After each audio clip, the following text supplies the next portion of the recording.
Nous sommes en direct de Washington DC aujourd'hui. J'ai le plaisir d'avoir le chanteur togolais Essorare sur ma chaîne. Est-ce que vous pouvez vous présenter? Déjà, merci pour l'opportunité et l'invitation sur votre chaîne.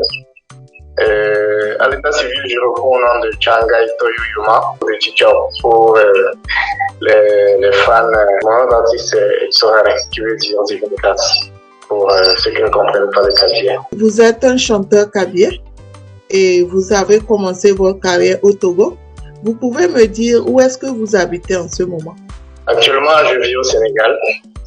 Et en effet, j'ai commencé au Togo assez brièvement. Et certaines mémoires pourraient bien se souvenir de moi. À l'époque, je répondais avec mes deux prénoms, Paul Yuma. Mais aujourd'hui, Essorare du côté du Sénégal, où je me suis sérieusement mis dans le bain dans la peau d'artiste. Voilà, j'ai pu réaliser un album qui est actuellement sur la toile. Vous venez de dire que vous avez commencé au Togo brièvement avant d'aller au Sénégal. Est-ce que vous pouvez me dire quand est-ce que vous avez commencé votre carrière? Ma carrière au Togo, elle était un peu plus aléatoire parce qu'à l'époque, j'étais encore étudiant. Donc, on va dire dans les années 2010, mais c'était un peu plus tôt que ça. Déjà sur les classes, quelque part à Sotobois, je faisais partie d'un groupe musical dans le coin. Et donc, voilà. On va dire que si il faut s'étendre à jusque-là, on va dire que j'ai commencé la musique il y a déjà au moins 20 ans. Aujourd'hui, quand on parle d'artiste, on parle de réalisation et voilà, de situations dans le temps où les œuvres ont commencé par apparaître. Donc, dans ce cas, je dirais que ma carrière elle a commencé autour de 2010. Et en quelle année vous êtes parti au Sénégal? Je suis venu ici au Sénégal en 2013. En 2013, vous êtes allé continuer votre carrière? On va dire que je suis venu au Sénégal en aventurier, mais puisque j'avais de la passion pour la musique, donc j'ai essayé de faire les deux en même temps. Je suis aussi aventurier, et puis voilà, j'exerce en tant qu'artiste aujourd'hui ici. C'est un peu ça. Est-ce que vous pouvez me dire qu'est-ce qui vous a motivé à devenir chanteur africain et chanteur de la musique togolaise? À la base, je m'intéressais beaucoup plus aux instruments. Mais la chorale, je jouais au tambour dans des petites chorales quelque part au Togo. Et après, voilà, j'ai découvert la musique avec la guitare qui me fascinait beaucoup. Notamment la musique de l'artiste Lokwa Kanza. Et puis après, j'ai découvert la poésie à travers le chant avec Lokwa Kanza notamment, et d'autres artistes comme Corneille, le Rwandais qui vit au Canada. Et puis, au fil des ans, j'ai découvert aussi d'autres artistes qui faisaient des trucs assez originaux comme Michel Bona, comme Big Bazi. C'est des artistes qui chantent dans leur langue et qui concilient le jazz et voilà leur coutume, leur culture. Et j'ai dit, ça me touche parce qu'à chaque fois que je les écoute, il y a quelque chose qui me fait vraiment palpiter le cœur. Et donc j'ai commencé par essayer de composer un kabye. Et voilà le résultat. Donc je fais souvent un mélange de français et de ma langue kabye pour ces deux langues où je me sens un peu plus à l'aise aujourd'hui. Quel genre de musique vous produisez? Je fais de la world music et voilà, ou du moins de la musique de recherche parce que mon art se veut un peu plus original, particulier. Et même si on ne crée plus rien, on dit que voilà, on imite simplement nos dévanciers qui sont les vrais créateurs. Mais bon, voilà, je considère que je fais de la world music. Au début, vous vous intéressez aux instruments. Après, vous étiez intéressé à chanter. Est-ce que vous pouvez me dire par quelle chanson vous avez commencé votre carrière? J'ai enregistré au préalable 2 chansons, dont une première qui était une chanson de reggae, quelque part à Sotoua, où lors des campagnes, on nous avait interpellés dans le groupe de composer des chansons pour conscientiser la jeunesse et pour que le civisme puisse être respecté. J'avais composé un morceau qui s'appelait Le Vrai Choix. C'était un morceau reggae. Aujourd'hui, j'ai pratiquement perdu la chanson, mais je sais que quelque part, à ce vois, ils ont encore la chanson qui joue. Parfois, des amis me font des retours. Et bon, voilà. C'est ma toute première chanson. Mais c'est pas ma toute première composition, là. Ma toute première composition, j'avais composé un morceau en hommage à ma maman. Mais c'est une chanson que je n'ai jamais réalisée.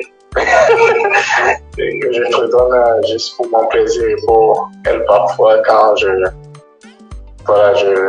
me croise.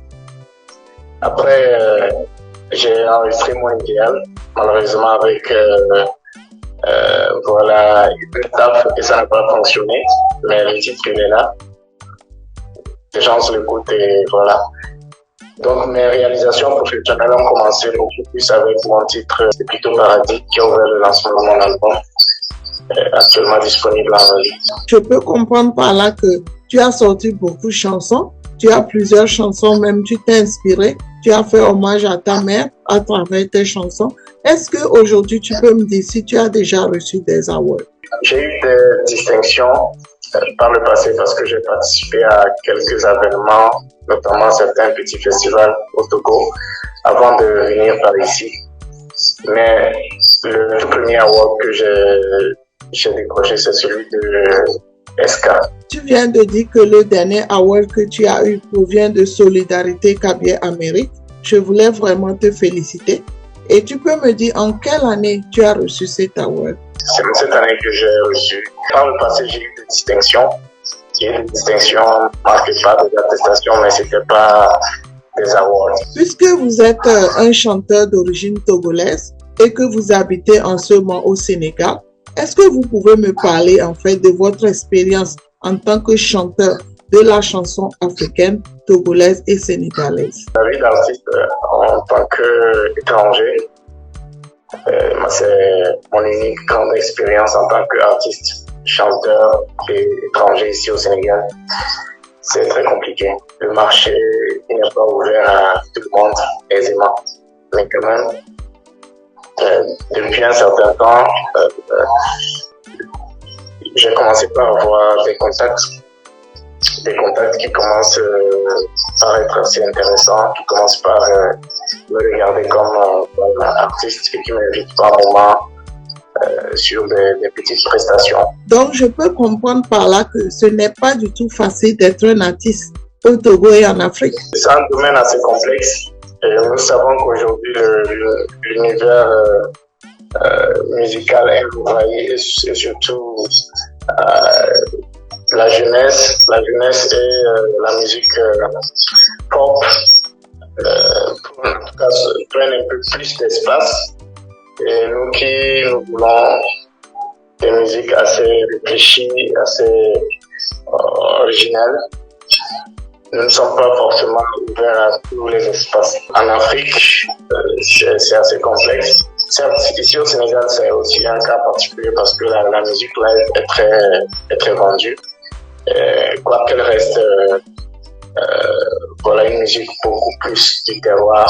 Je veux dire, la musique locale, les artistes sénégalais sont beaucoup plus mis en avant par rapport aux étrangers. Mais on va dire que c'est un peu la situation et ça complique un peu la vie à tous les autres artistes qui cherchent des débouchés. Cela veut dire que vous n'avez pas de financement alors? J'ai voulu indépendant et voilà. Mais après, sur les œuvres, la réalisation des œuvres, parfois je m'allie à certaines personnes ou certaines entités pour me permettre de faire les phonographes et voilà. Mais c'est des projets qu'on partage ensemble à un moment. Mais je suis un artiste indépendant pour l'instant. Quel conseil avez-vous à donner à un Africain aujourd'hui qui voudrait devenir chanteur comme vous? Je conseillerais à quiconque voudrait devenir artiste comme moi d'avoir un gros cœur, d'être humble et de suivre sa passion. Avez-vous un mot de fin? Mon mot de fin, déjà, je vous dis à vous merci. Merci beaucoup pour cette opportunité que vous faites pour les artistes togolais et surtout africains. Et voilà, j'espère que ce ne sera pas la dernière fois. Je profite de votre chaîne pour dire merci aussi à la communauté kabylie du monde entier, notamment du Togo et surtout celle des États-Unis, qui a initié le Kena Award, à l'issue duquel je suis parvenu aujourd'hui à ma deuxième tentative à décrocher un trophée de la communauté kabylie aux USA, à ma famille, à ma maman et à tous ceux qui suivent XOR. J'ai téléchargé tout l'album gratuitement sur YouTube et c'est disponible à tout le monde. Ils peuvent aller taper XOR et voilà, me suivre là-bas. Et Sohare, merci beaucoup d'être venu sur ma chaîne. Je rappelle qu'on est en direct de Washington DC aux États-Unis et j'espère qu'on se reverra très prochainement. Très prochainement, on se reverra pour une autre interview. Merci beaucoup et à la prochaine. Au revoir.